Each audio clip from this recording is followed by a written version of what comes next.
Quatrième cours sur les structures juridiques des associations. Nous sommes en train d'étudier cet aspect juridique, aspect naturel.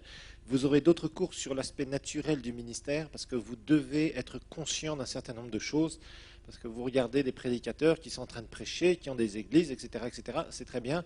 Mais derrière tout ça, il y a toute une structure obligatoire et qui n'est pas des moindres et qu'il faut savoir correctement maîtriser en tant que serviteur de Dieu. Nous ne sommes pas, la plupart d'entre nous, des juristes, ni des économistes. Nous sommes appelés à prêcher la parole de Dieu, c'est sûr, mais il faut savoir utiliser le naturel du meilleur possible, c'est-à-dire utiliser tout ce que le naturel nous offre pour pouvoir exercer le ministère de la meilleure des façons, de pouvoir communiquer le message de l'Évangile. Un prédicateur qui fait fi, c'est-à-dire qui ne fait pas attention du tout à tout ce qui peut être naturel, se retrouvera dans des ennuis, parce que l'ennemi en profitera. Plus vous portez de fruits, plus vous attaquez les ténèbres, plus vous allez vous retrouver avec des attaques spirituelles terribles, et parfois le naturel va vous surprendre, parce que le spirituel satanique va essayer d'agir sur le naturel contre vous, et vous risquez de vous retrouver par terre, et de perdre votre ministère. Alors, nous en sommes dans le contenu général des statuts. Je vous rappelle que les statuts, c'est ce document légal, c'est la carte d'identité de votre association. Vous devez fonctionner sous un système associatif qui n'est pas du tout adapté à la théocratie, bien sûr. Vous avez reçu un mandat de Dieu, vous êtes loin du Saint-Esprit, vous avez une vision. Le Seigneur vous a demandé de faire telle ou telle chose, vous faites ces choses-là, mais vous avez besoin du récipient juridique. Et ce récipient juridique, vous devez le maîtriser. Pourquoi ? Parce que si vous laissez des failles, vous risquez d'avoir de sérieux problèmes. Alors, nous avions vu dans le titre 1, Constitution, objet social et durée. On ne va pas revenir là-dessus, nous avons bien avancé. Ensuite, titre 2, composition et affiliation. Nous avons vu article 5, les membres. Conditions d'adhésion 6. Je vous ai dit de faire très attention ici à qui rentre dans l'association. 7, perte de la qualité de membre. Là aussi, il faut tenir à jour des listes. Pourquoi ? Parce que nous sommes arrivés au titre 3, administration et fonctionnement, et nous avons regardé l'article 8. Et dans l'article 8 en particulier, l'Assemblée générale ordinaire, je vous ai montré que l'Assemblée générale, c'est l'organe suprême, c'est-à-dire c'est l'organe qui va tout décider dans le ministère, et il faut comprendre son rôle, mais il faut savoir, je dirais, aider à ce que cette Assemblée générale puisse être la meilleure possible, la plus fluide possible pour aider la vision, et non pas la bloquer. Et par contre, si vous ne faites pas attention, vous pouvez complètement bloquer votre vision à cause de l'Assemblée générale, si les choses sont extrêmement mal gérées ou si vous avez des gens qui font n'importe quoi. Et évidemment, il faut en mettre le rôle, donc l'organe suprême, les réunions, la fréquence des réunions. Donc, je vous ai conseillé, vous pouvez mettre une fois, mais 2 fois, c'est mieux pour une église, 2 fois par an. Les modes de convocation écrits, et délai à mettre, en général 15 jours, c'est tout à fait acceptable. Si vous mettez un délai de 3 jours, vous risquez d'avoir des problèmes, on risque de vous refuser dans vos statuts, de notariser vos statuts ou de légaliser vos statuts, de vous donner votre personnalité juridique, parce que c'est un délai qui est trop court. Il faut quand même laisser aux gens le temps de venir, de se retourner pour planifier de venir à l'Assemblée générale. Le quorum, je vous ai expliqué que c'est la proportion de gens au minimum qu'il vous faut pour tenir légalement une Assemblée générale, parce que tout va être décidé avec l'Assemblée générale, et il faut évidemment un certain nombre de membres présents. Si ces membres ne sont pas présents, une certaine proportion, en général c'est 2/3, obligatoire, c'est à peu près dans ces proportions-là. Si jamais la proportion n'est pas atteinte de membres présents quand vous faites l'Assemblée générale, qu'elle a été convoquée dans les bons délais, avec un bon objet, eh bien, si vous prenez des décisions, en tant que pasteur représentant légal, vous risquez d'avoir des ennuis, parce que les décisions que vous allez prendre ne sont pas valides, et elles seront opposables. Donc, vous risquez d'avoir des problèmes, on viendra contre vous, un membre mal intentionné pourra dire « Non, moi, j'étais pas là, il paraît qu'il y avait tant de membres, donc le quorum n'était pas atteint, donc toutes ces décisions-là ne sont pas acceptables. » Et boum, à ce moment-là, vous risquez d'avoir des ennuis. Donc, il faut vous protéger juridiquement. Alors, ce que l'AG peut décider, c'est quoi ? Acceptation et modification des statuts, ce qu'on appelle l'amendement des statuts, l'approbation des programmes de l'association, l'approbation des budgets et des comptes, l'approbation des comptes, c'est ce qu'on appellera le titus, on verra ça, l'élection et la révocation du comité exécutif, très important parce que le comité exécutif, ce sont les dirigeants, c'est le petit groupe qui a été désigné par l'Assemblée générale pour diriger et administrer l'association. Donc le ministère. Et rappelez-vous, vous êtes en train de travailler dans les choses spirituelles. L'approbation et l'exclusion des membres, la dissolution de l'association. Comment les décisions aussi sont adoptées, souvent c'est la majorité simple bien sûr, et le mode de procuration, c'est-à-dire quelqu'un qui est absent, qui dit non, moi je donne ma voix à quelqu'un d'autre, comment les choses doivent être faites, et ça doit passer par le représentant légal, donc le pasteur visionnaire. Ça doit passer aussi par quelque chose d'écrit qu'il doit recevoir avec une telle date, tel jour avant l'Assemblée générale, la tenue de l'Assemblée générale. Ça, on peut préciser ça dans le règlement d'ordre intérieur, nous allons le voir. Ensuite, article 9, l'Assemblée générale extraordinaire. Ça, c'est en cas de besoin urgent. Ça peut être une bonne nouvelle, par exemple, quand vous devez faire un pas particulier dans votre association, donc pour l'Église, mais il faut faire ça rapidement. Donc vous avez un moyen de le faire par une convocation d'Assemblée générale extraordinaire. Et puis, ben voilà, par exemple, il y a un prêt bancaire à faire. Le prêt ne peut pas être fait au nom du pasteur. Ça peut pas, et lui ne peut pas faire ça au nom de l'Église. Seul s'il n'a pas eu d'abord une assemblée, un PV, ce qu'on appellera un procès-verbal, ça aussi, quelque chose d'écrit sur l'assemblée qui s'est tenue. Comme quoi, on lui donne le pouvoir, le mandat de faire tel emprunt à la banque, par exemple, s'il faut faire un emprunt, par exemple, pour acheter quelque chose de particulier. Donc il faut faire très attention. Donc toutes les modalités de cette convocation doivent être écrites, en partie ici, et précisées dans le règlement d'ordre intérieur. Comité exécutif, c'est là où nous en sommes. Le comité exécutif, ou ce qu'on appellera le bureau dans certains pays, ou le conseil d'administration dans d'autres, eh bien, c'est un organe qui est très important parce que c'est l'organe qui va avoir des pouvoirs délégués. Délégués par qui? Par l'Assemblée générale. Pouvoir de quoi? De gestion et d'administration. Donc en fait, ce sont ceux qui vont gérer l'association, gérer donc le ministère. Donc ce comité exécutif, évidemment, il va falloir que le visionnaire en soit à la tête, parce que alors sinon c'est une catastrophe, là encore. Sinon on a une tête naturelle et une tête spirituelle. C'est une catastrophe et les deux peuvent aller dans des directions opposées. Donc ça, c'est pas bon du tout. C'est pour ça que le représentant légal, le président d'une association, doit toujours être le visionnaire. Je vais vous montrer ça dans quelques instants. Alors, je vous ai montré que si vous êtes sage, vous pouvez vous entourer de bonnes personnes, d'un excellent comité exécutif, de très bons membres de l'association, et ça sera un immense plus pour votre ministère. Vous n'avez aucun intérêt, si vous êtes dans le ministère, d'avoir des gens qui sont autour de vous et qui vous font la guerre. Une guerre passive, entre guillemets, ou qui vous font de l'opposition constante. C'est très mauvais, ça freinera votre ministère. Donc il faut que les gens qui soient autour de vous soient des bonnes personnes, qu'elles soient loyales à la vision, à votre personne aussi, à votre ministère. C'est très important. Qu'elles sont là, qu'elles comprennent qu'elles sont là pour servir le ministère, qu'elles sont là pour vous servir. Parce que souvent, les gens qui sont dans les associations, ils ne sont pas là pour servir, ils sont là pour être servis. Et justement, ça, c'est l'erreur de beaucoup de gens. Donc il faut enseigner les gens, il faut leur apprendre ce que c'est qu'une association chrétienne. Parce que très souvent, les gens qui ont des ministères ne font pas, et ils ont à l'intérieur des querelles intestines, ils ont des divisions, ils ont des problèmes, ils ont des tentatives de coup d'État, etc., quand ils n'ont pas su faire et sécuriser correctement l'association. Donc ça, c'est quelque chose qu'il faut apprendre, qu'on n'apprend pas malheureusement tout de suite. C'est pour ça que je vous fais partager mon expérience. Alors, un mauvais comité exécutif peut vraiment freiner un ministère et même le casser, le détruire complètement. Ça s'est vu aussi. Un bon comité exécutif, et je vous le dis, un pasteur a tout intérêt à avoir un excellent comité exécutif pour que ce soit un plus pour son ministère. Alors, dans cet article-là, il va falloir décrire le rôle du comité exécutif, sa composition, son rôle, sa composition, les conditions d'éligibilité des membres, donc des membres du comité, de ses membres. Rôle, composition, conditions d'éligibilité des membres, donc des membres du comité exécutif. Et sa fréquence minimale de réunion, annuelle bien sûr. C'est-à-dire par an, combien de fois on se réunit.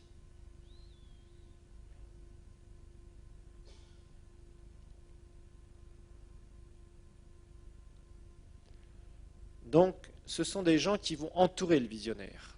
Ils vont entourer le visionnaire, ces membres-là, c'est des membres particuliers, ils vont entourer le visionnaire pour que la vision divine puisse se réaliser du mieux possible. Ils entourent le visionnaire. Les membres du comité exécutif vont entourer le visionnaire. Lui va en faire partie, bien sûr. Il entoure le visionnaire pour l'aider, pour que la vision se réalise du mieux possible.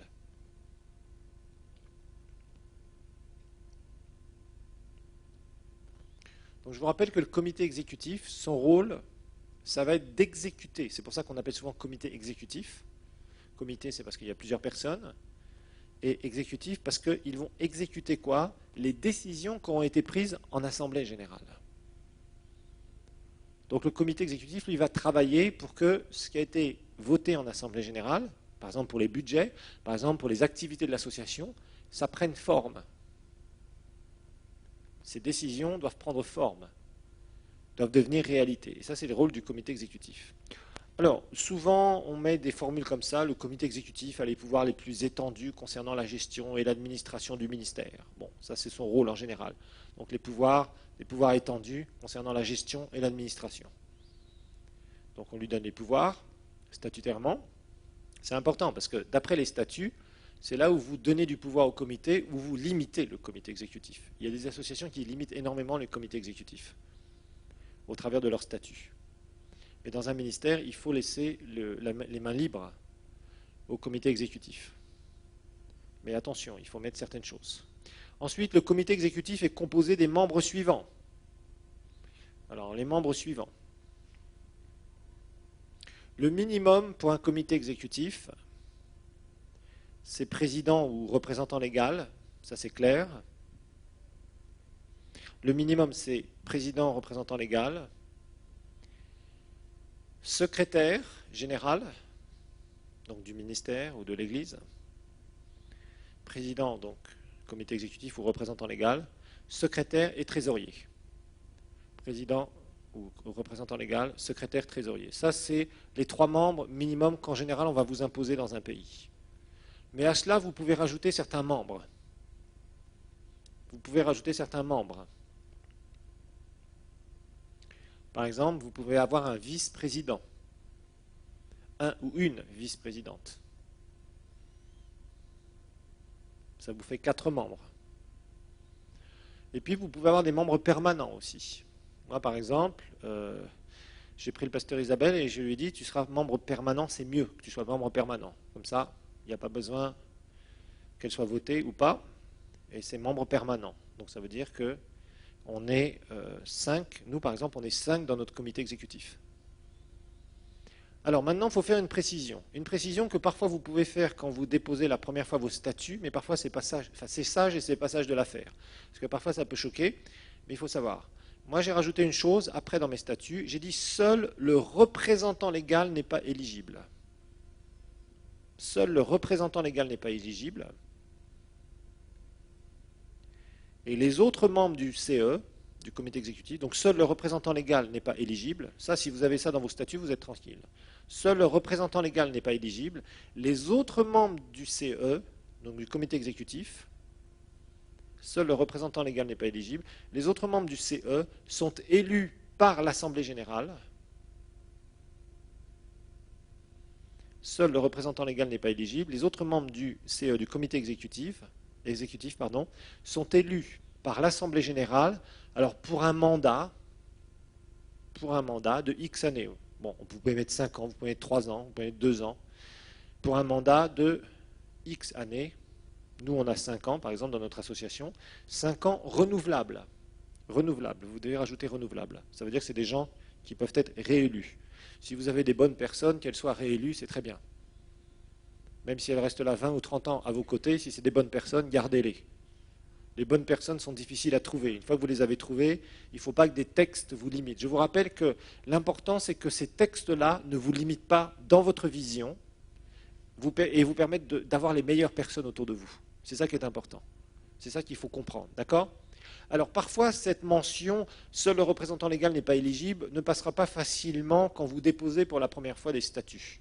D'accord ? Donc ça dépend comment les gens qui vont regarder vos statuts, s'il y a des lois qui disent ou certaines choses, ou certaines coutumes, ou monsieur qui se permettrait de dire non, le dossier, non, vous ne pouvez pas mettre ça, etc., etc. Bon, alors là, sinon, il va falloir mettre des textes dans le règlement d'ordre intérieur. Il faudra vous arranger, mais c'est important. Ça vous permet de garder la tête. Ça veut dire que vous n'êtes pas déboulonnable par des manipulations électorales.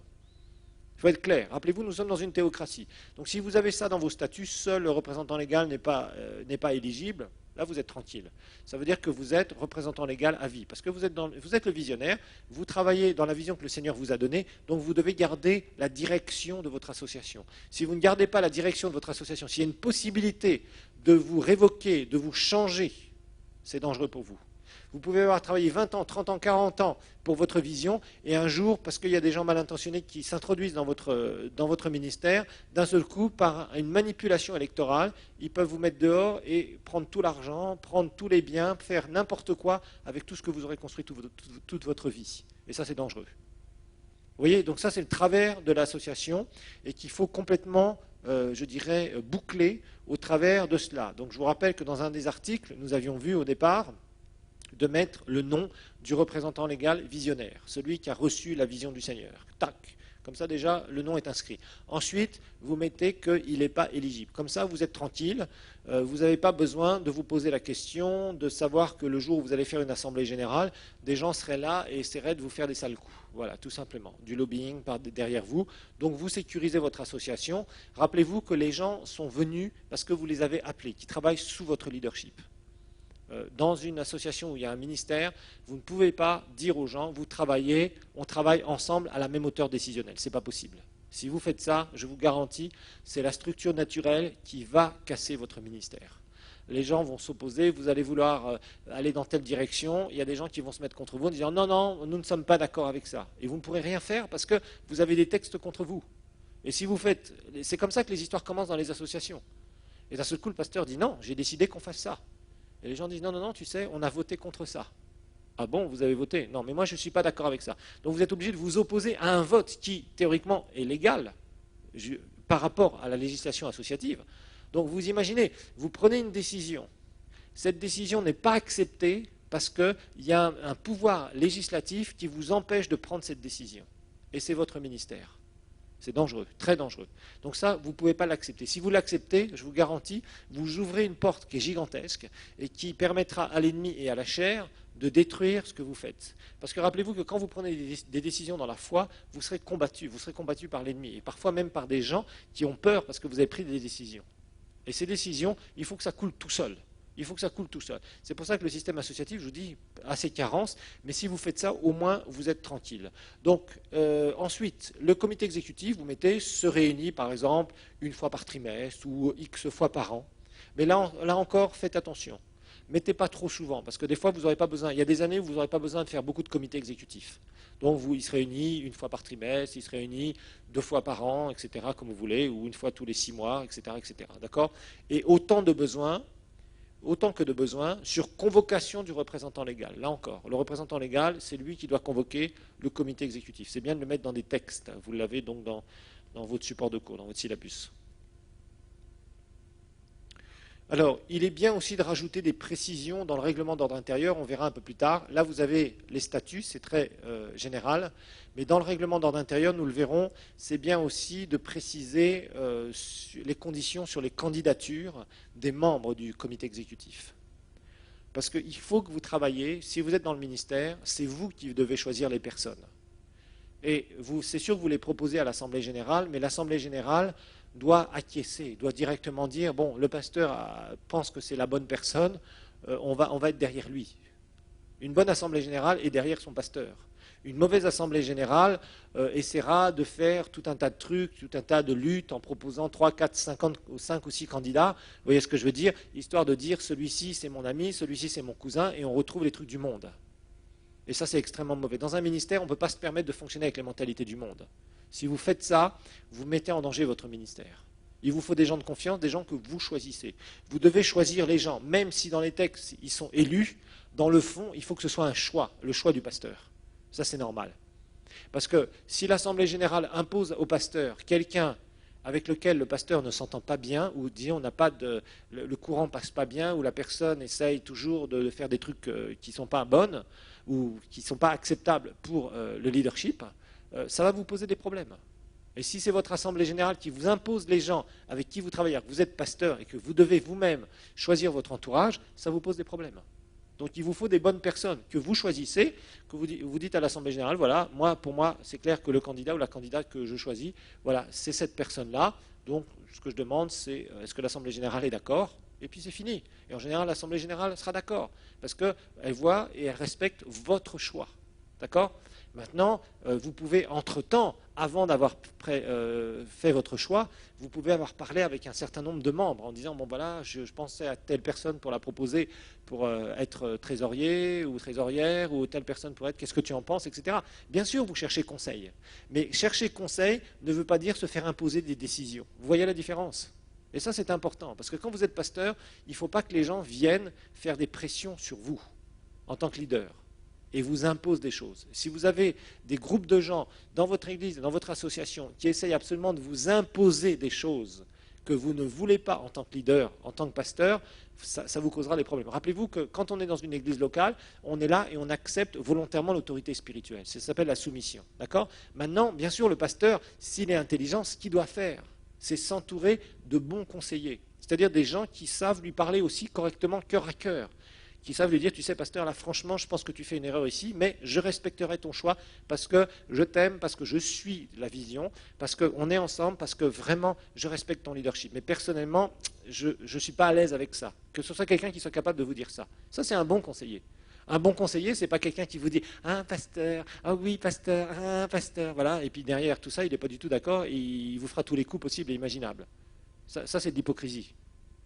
Non, c'est pas ça. Vous devez avoir des gens qui sont capables de vous dire franchement, bon, je respecte pleinement votre décision. Maintenant, j'aimerais vous partager mon opinion personnelle, mais je serai avec vous dans cette décision. Vous voyez? Ça, c'est des gens qui vous sont loyaux, mais qui aussi essayent des fois vous alerter, parce que vous avez besoin aussi de conseillers, de bonnes personnes qui soient capables de vous dire, franchement, là, je ne suis pas à l'aise. Bon, je ne suis pas à l'aise, mais bien sûr, on vous suivra parce qu'on est avec vous, pasteur, parce qu'on respecte votre autorité spirituelle, mais je vais vous expliquer ce que je ressens. Voilà, c'est tout. Et les gens vous expliquent ce qu'ils ressentent. Et à ce moment-là, vous prenez la décision. Si elle est bonne, elle est bonne. Si elle est mauvaise, ben vous en subirez les conséquences. C'est ça le leadership. D'accord? Mais vous devez avoir de bons conseillers. Mais pas de gens qui sont là en train soit de jouer les hypocrites pour gagner la faveur. Vous voyez, ça c'est des gens qui ont des mentalités de petits. Ça, c'est pas des mentalités divines. Un bon conseiller, c'est quelqu'un qui vient là et qui est capable de vous donner, de répondre. Vous lui dites, tiens, qu'est-ce que tu en penses? Et il est capable de vous dire clairement ce qu'il pense de ça. Et c'est bon, parce que ça vous permet d'avoir une opinion un peu diverse et qui vous montre peut-être quelque chose que vous ne voyez pas vous-même. Article 11, les ressources.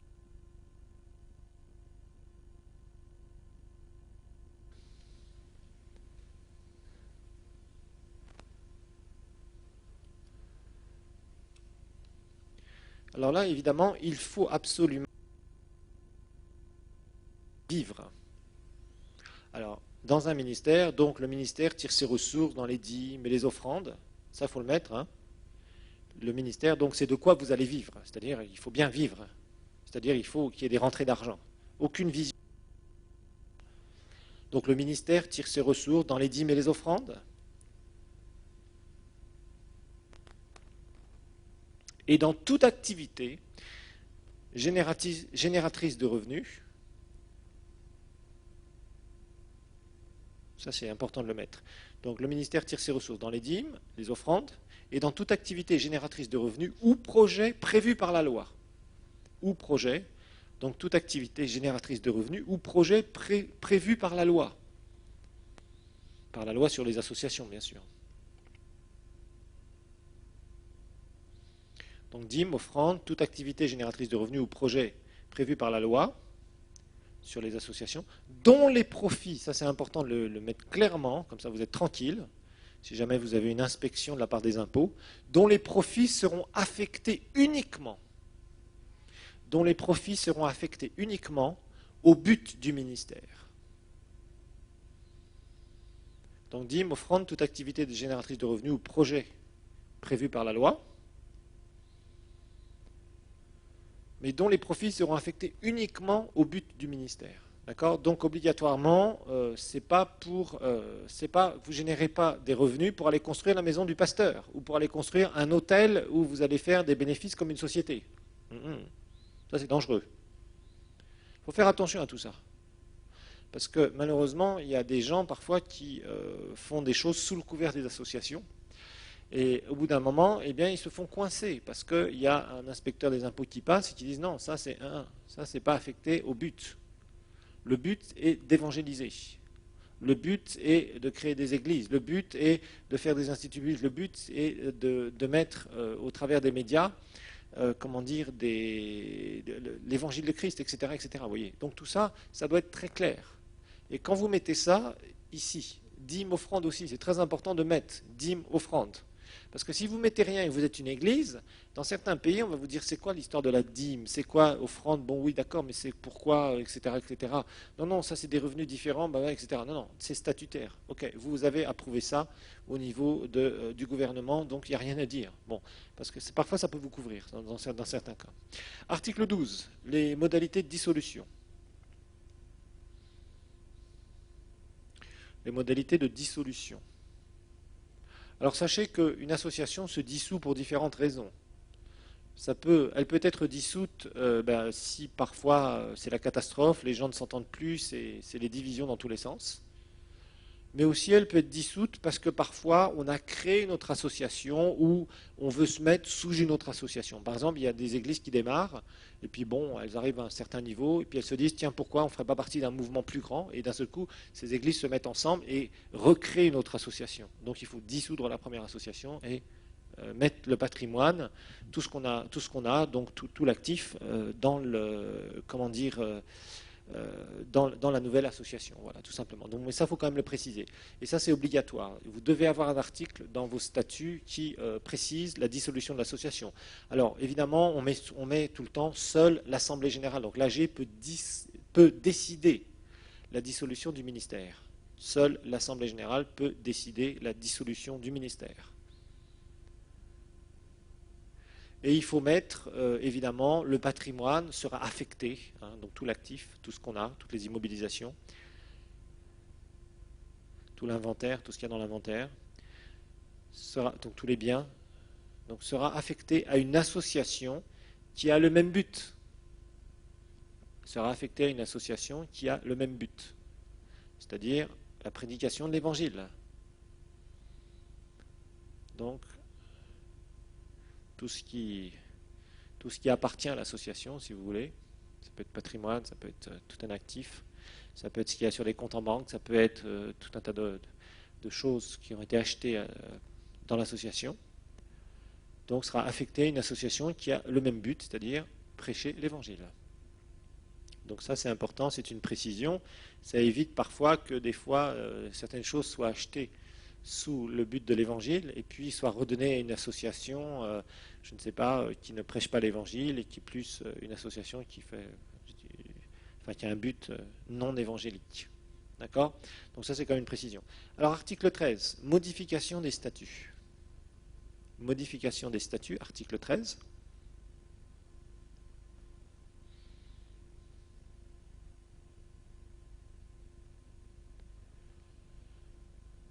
Alors, il y a toujours un article là-dessus, très important.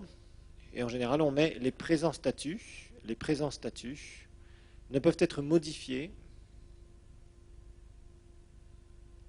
que par décision prise. Les présents statuts ne peuvent être modifiés que par décision prise à la majorité des 2/3 de l'Assemblée générale. Les présents statuts ne peuvent être modifiés par décision prise à la majorité des 2/3 de l'Assemblée générale. Comme ça, si vous avez fait de bons statuts, il vous faut au moins 2/3 des personnes qui viennent à l'Assemblée générale qui acceptent de modifier, donc d'amender les statuts. Donc là aussi, ça vous couvre très largement. Si on veut enlever certains articles qui peut-être vous couvrent en tant que visionnaire et dans le ministère, donc ça évite que des gens puissent en profiter et faire n'importe quoi. Alors article 14, article très important maintenant, nous allons voir, le règlement d'ordre intérieur. Le règlement d'ordre intérieur.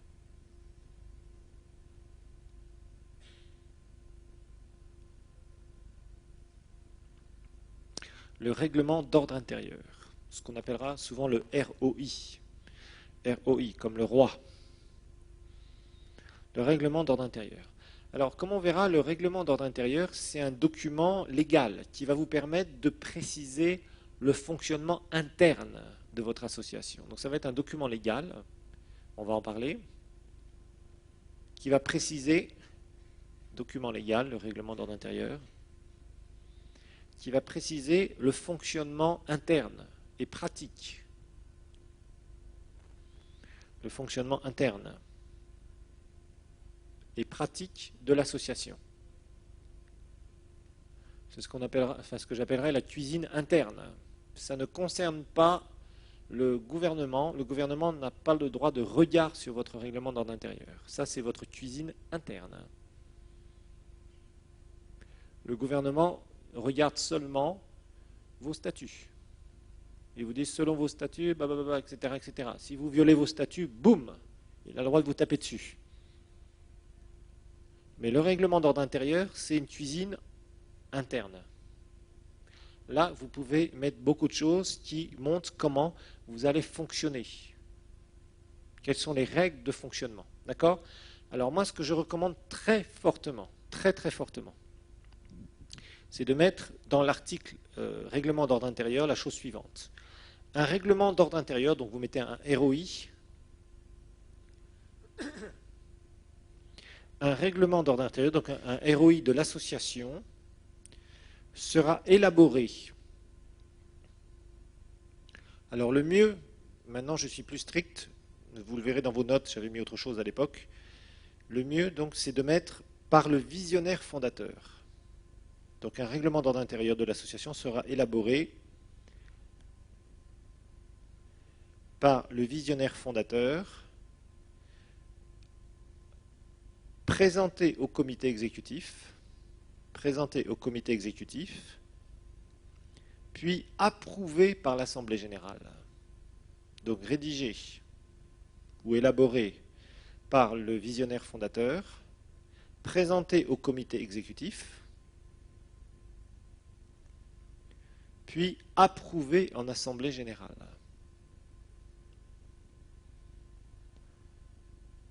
Puis approuvé par l'Assemblée générale, afin d'en régir les modalités, de régir les modalités internes du ministère. Afin de régir les modalités internes du ministère. Donc un règlement d'ordre intérieur, ROI, de l'association sera élaboré ou rédigé par le visionnaire fondateur, présenté au comité exécutif et approuvé par l'Assemblée générale, afin de régir les modalités internes du ministère. Donc ça vous permet là aussi d'avoir les mains libres en tant que visionnaire fondateur. Vous fondez une église, vous fondez un ministère, où il y a des églises, où il y a quoi que ce soit d'autre, c'est à vous de rédiger le règlement d'ordre intérieur. Donc là, ça vous laisse les mains libres pour le faire et ça ne vous donne pas de délai. C'est là aussi l'avantage de cet article. Vous pouvez mettre un délai, mais faites attention, parce que si vous mettez un délai, là encore, si c'est dans vos statuts, vous êtes lié par un délai. Et parfois, rédiger un règlement d'ordre intérieur, ça va si vous avez, par exemple, été formé dans une église où il y avait déjà toute une structure, où tout était bien fait, vous reprenez en général ce qu'on vous a donné et c'est facile à faire. Mais quand vous n'avez rien pour démarrer un règlement d'ordre intérieur, eh bien, il va falloir rédiger ça. Et vous allez rédiger ça au fil des années, en quelque sorte, parce que c'est petit à petit que vous allez comprendre comment vous voulez qu'on fonctionne. Là, en fait, le règlement d'ordre intérieur, c'est comment vous voulez, vous, le visionnaire fondateur, le ministère, que votre église, que votre association soit régie. Comment ça doit marcher. Comment on doit accepter les choses et qu'il y a d'autres choses qu'on ne peut pas accepter. Et ça, c'est à vous de le faire. Pourquoi ? Parce que si vous laissez les autres le faire, ce n'est pas eux qui ont la vision. Vous leur avez transmis la vision, donc ils peuvent vous aider à rédiger seulement si vous voulez qu'ils vous aident à rédiger, mais ça vous permet d'avoir les mains libres quelque part. C'est-à-dire que vous prenez l'initiative de la rédaction du règlement d'ordre intérieur et éventuellement vous appelez un certain nombre de personnes en disant bon voilà, on va faire ça et ça et ça dans le règlement d'ordre intérieur, qu'est-ce que tu me conseillerais aussi de voir, etc. etc. Bon, comme ça permet. Et si vous avez un bon comité exécutif dès le départ, ce qui est très difficile à avoir, vous leur demandez des conseils. Par contre, si vous laissez au début de votre ministère au comité exécutif qui ne connaît pas grand-chose au niveau de l'Église, rédiger la façon dont vous voudriez que les choses fonctionnent, là, croyez-moi, ça va être très difficile. Et c'est là où des fois les gens commencent à se rentrer dedans, parce qu'ils disent non, non, le pasteur dit non, moi je veux que ce soit comme ça. Et puis le comité dit non, vous savez, pasteur, c'est pas comme ça qu'on fait, non, non, il ne faudrait pas faire comme ça, etc., etc. Et puis vous apercevez qu'il y a une opposition ici. Et les gens commencent à dire ce pasteur, il est bizarre, il veut absolument contrôler les choses, etc., etc. Et c'est là où vous risquez d'avoir quelques problèmes. Donc le mieux, c'est de mettre cet article-là. Donc vous voyez, dans les statuts ici, c'est clair. Il y a quand même un certain nombre de choses qu'il faut rajouter pour adapter, pour sécuriser votre ministère. Numéro 1, comme je vous le disais, c'est de mettre bien sûr le nom du visionnaire fondateur dans les premiers articles directement. Donc ça c'est clair. Ensuite, la deuxième chose que je vous ai montrée, c'est de mettre que dans le comité exécutif, que le représentant légal, donc vous-même, si vous êtes visionnaire et fondateur de votre ministère, n'est pas donc éligible. Comme ça, vous êtes tranquille. Ça vous permet de ne pas vous dire que tous les X années, vous allez être obligé de représenter votre candidature, mais aussi peut-être qu'il y a des gens qui vont présenter leur candidature.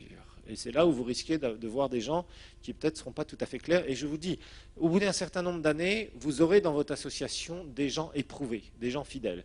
Je vous rappelle ce que je vous ai enseigné, et ça vous le verrez vous-même dans la pratique, c'est que la plupart du temps, les gens qui sont à la base d'une église locale, qui viendront au départ, entre guillemets, vous aider, ne seront plus là au bout de quelques années, la plupart d'entre eux. Moi, si je regarde la liste des gens qui étaient tout au début, quand on avait voulu créer notre association il y a bien des années, avant de pouvoir, je dirais, avant que le gouvernement ouvre plus la légalisation des associations, il y a très peu de gens qui sont encore là. Et c'est souvent les gens, soit certains sont passés par des problèmes, d'autres se sont rebellés, d'autres n'ont pas compris la vision, il y en a même un qui est mort, etc., etc. Donc vous voyez, la plupart des gens au début sont là parce que vous les appelez, mais ces gens-là ne feront pas beaucoup de route avec vous. Je tiens à le dire. La plupart des gens qui feront de la route avec vous, c'est des gens que Dieu va envoyer petit à petit, qui vont se convertir au travers de votre ministère, ou d'autres personnes qui vont être touchées par le Seigneur et qui viendront et qui auront un bon cœur et qui vous aideront à aller de l'avant dans la vision que le Seigneur vous a donnée. Voilà. Mais ça, je le dis souvent, le temps va éprouver les cœurs. Ça, je tiens à vous le dire. Donc ne vous faites pas d'illusions. C'est pour ça que si vous êtes dans une association, et que c'est une association chrétienne, que vous avez un pasteur à la tête, faites attention. Soyez loyal. Ou sinon, dites, moi personnellement, ça ne m'intéresse pas. Je suis là, je préfère être juste dans l'église en tant que membre, etc. Mais si vous vous impliquez dans l'association, vous devez être là pour travailler sous son leadership et l'aider à réaliser la vision. D'accord? Donc ça, c'est un choix. C'est votre choix. Mais ne soyez pas dans une association histoire de faire du bruit et des histoires. Ça ne sert à rien. Ça ne sert strictement à rien. Je vous ai montré que Dieu a défendu Moïse alors que Moïse avait tort. Vous vous rappelez de ça? Dieu défend les ministères, ça c'est clair.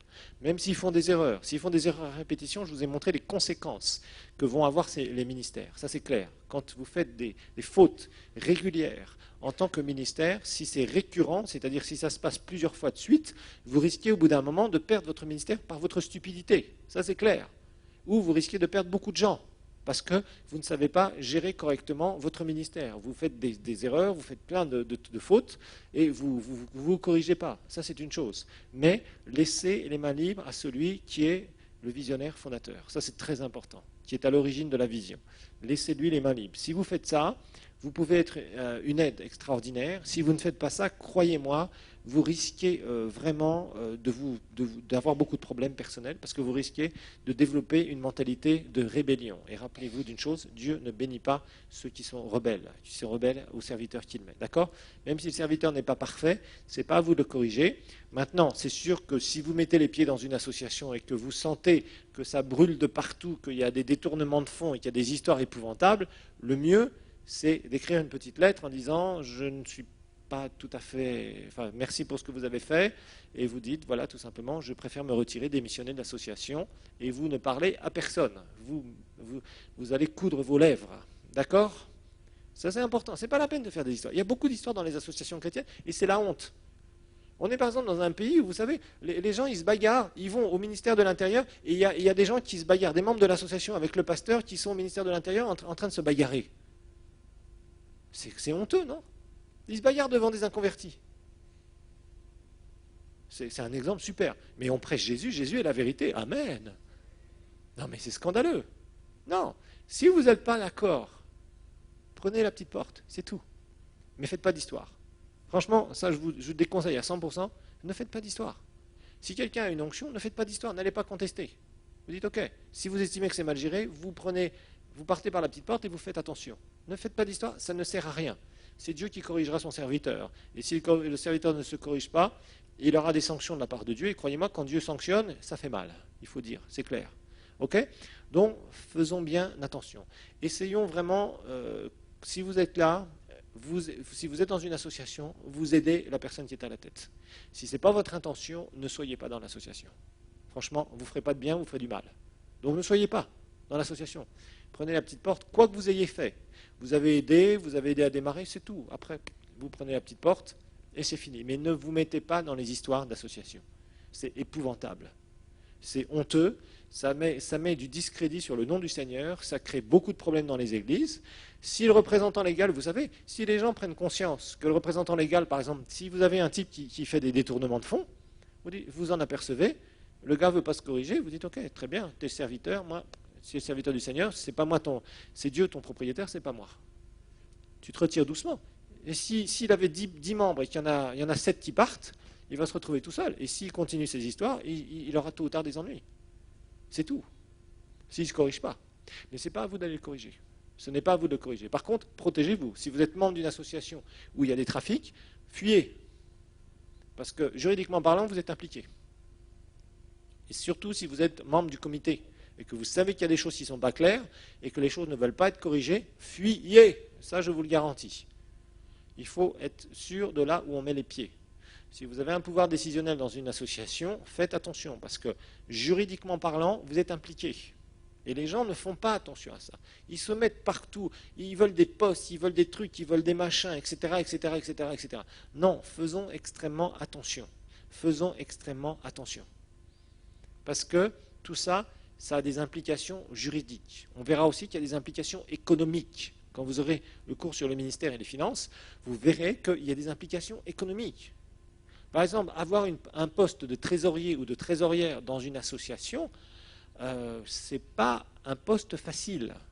Parce que s'il y a des problèmes d'argent, quels qu'ils soient, et qu'il y a eu soit des malversations financières, soit des vols, soit de toutes sortes de choses, mais que vous n'étiez pas directement responsable, vous aurez une responsabilité devant les tribunaux, ça je tiens à vous le dire.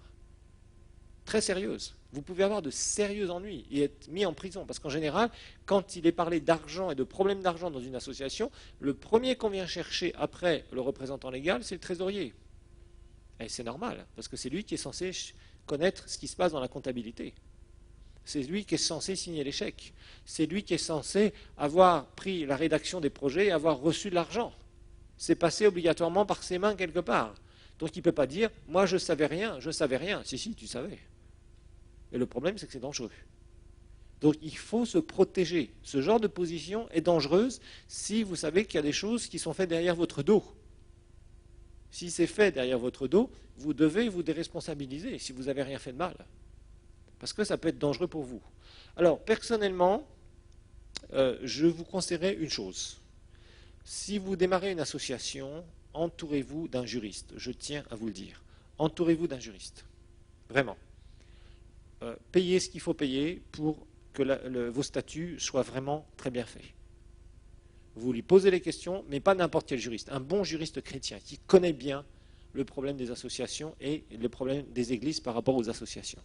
Donc quelqu'un qui s'y connaît bien, qui pourra vraiment vous aider à faire de bons articles. Vous lui posez les problèmes tels quels et vous regardez s'il est capable de répondre à vos questions. Parce qu'il y a aussi des juristes qui sont incapables de répondre à certaines questions. Moi, je le vois, même dans des pays européens, même au Canada, même dans différents endroits. Des fois, on pose des questions et c'est orienté vers le ministère et les gens n'ont pas de réponse parce qu'ils ne sont pas habitués à ce genre de questions. Et pourtant, ce sont des questions cruciales qui peuvent vous amener dans des ennuis plus tard. On a un proverbe en français qui est un proverbe qui n'est pas, je dirais, dans la Bible telle qu'elle, mais qui est biblique, c'est qu'il vaut mieux prévenir que guérir. D'accord? Et du point de vue juridique, c'est très important. Couvrez-vous d'abord. Protégez-vous d'abord. Parce que je vous garantis, quand il y a des failles juridiques quelque part, surtout dans un ministère, ça peut vous créer énormément de problèmes. Énormément de problèmes. Donc il faut être très, très, très prudent. D'accord? Si possible, il est bien d'avoir proche de soi un juriste dans votre association. Ne prenez pas des gens sans éducation dans votre association. parce qu'ils vous serviront de rien, si ce n'est être des pions. Prenez des gens qui ont étudié dans différents domaines. Si vous avez un trésorier ou une trésorière, il faut que ce soit quelqu'un qui ait fait des études dans le domaine de la finance ou qui travaille dans la finance. Ça vous sera utile. Quelqu'un peut-être qui est dans une banque ou peut-être qui a un master en finance. En tout cas, quelqu'un qui s'y connaît bien. Si vous pouvez aussi avoir un juriste dans le comité exécutif, c'est parfait. Moi, personnellement, j'ai un juriste, j'ai une juriste dans mon comité exécutif et je suis très content. À chaque fois que j'ai une question juridique, je vais voir cette personne et je lui demande qu'est-ce qu'il faut faire. Et je lui dis, est-ce que vous ne pouvez pas écrire une lettre, etc. Et ça va être tourné d'une façon juridique. Et c'est quelqu'un qui aide. Et c'est très pratique. Donc, si on s'engage dans quelque chose, directement, je ne prends pas une décision comme ça, qui serait avec un tant soit peu juridique, comme ça en disant je vais écrire moi-même le truc. Non, non. Je connais mes failles dans ce domaine-là et je ne veux surtout pas m'engager dans un truc parce que j'engage le ministère, vous comprenez? Donc là, j'ai quelqu'un à portée de main. Et si elle me dit non, je ne sais pas quoi faire, à ce moment-là, on peut aller voir quelqu'un d'autre, mais on va voir des professionnels. Il existe des professionnels. C'est sûr que ça coûte cher, mais ces professionnels au moins peuvent nous aider. Ce sont des professionnels. Le problème des chrétiens, c'est qu'ils bricolent de partout. Et comme ils bricolent, ils se retrouvent après avec des tas d'ennuis. Ils disent « Ah, je ne savais pas ». Oui, mais vous savez, les juristes ont quelque chose. Ils ont un dicton. Nul n'est censé ignorer la loi. Et ça, c'est vrai. Et quand vous commencez à mettre vos pieds dans le système associatif, vous êtes en train de mettre vos pieds dans un système juridique que souvent vous ne connaissez pas. Et quand on ne connaît pas, on risque de se faire avoir, entre guillemets. C'est-à-dire on risque de faire des choses qui ne sont pas légales. Donc il va falloir savoir comment faire. Ok, là on en a terminé avec les statuts. Alors maintenant qu'on a fait les statuts, on se dit ça y est, je suis enregistré au gouvernement, je me dis ouf, tout va très bien. Oui, tout va très bien, mais il vous manque encore un document important. Un document qui sera votre cuisine interne, ça va être évidemment le règlement d'ordre intérieur. Le règlement d'ordre intérieur. Donc ça sera la grande leçon numéro 2, on va juste introduire. Leçon numéro 2, le règlement d'ordre intérieur.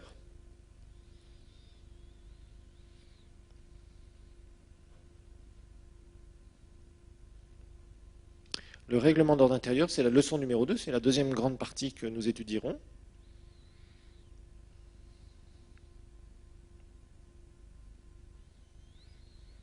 Alors notez que pour qu'une association puisse fonctionner de manière pratique, pour qu'une association puisse fonctionner de manière pratique, elle doit se doter d'un règlement d'ordre intérieur.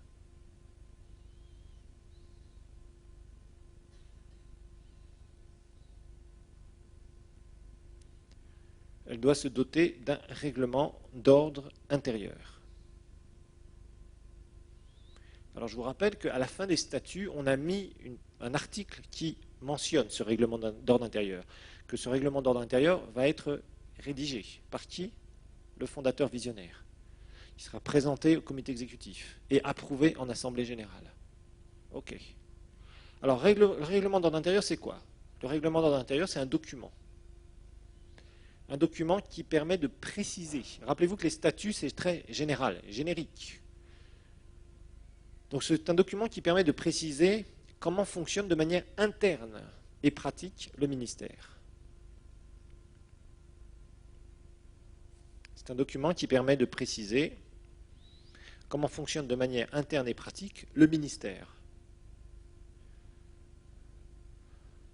En fait, c'est quoi? C'est une sorte de guide pratique de l'association. C'est un guide pratique de l'association. Guide pratique de l'association. Comment ça marche? Comment ça marche?